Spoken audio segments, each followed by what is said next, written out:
Brianna Grand is an audio and visual artist who blends sound, imagery, and performance to create immersive, emotional experiences. Tonight, we discuss her process and her goals for the future. Brianna, thank you so much for joining me tonight. I'm glad to have you here. So, I want to talk about how you got started in your field.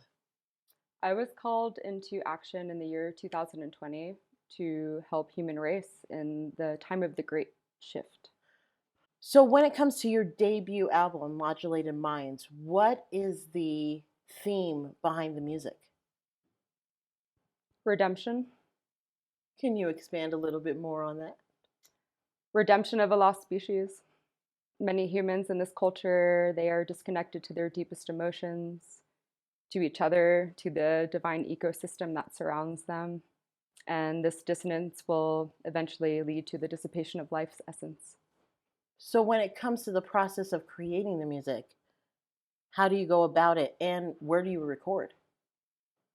I record my music in pieces, using many different field recordings and layers of instruments, which I then heavily manipulate in the post production process to reach certain atmospheres and textures that seem appropriate.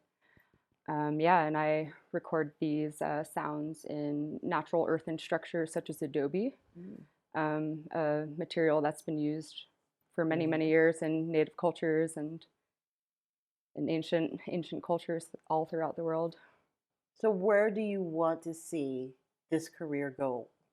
What are your goals for the future in expanding your career as an artist? Right. So Modulated Minds is the second chapter in a three-part series. So the first chapter will soon be released. Aside from that, there'll be from time to time experimental sound and visual leaks. Before we leave, please tell our audience where they can learn more about you and your music and your art.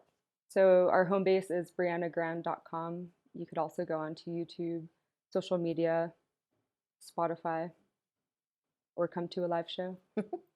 Brianna, thank you so much for joining us, and we're glad to hear about your music and what you have coming up. Thank you for having me. Absolutely. We'll be back.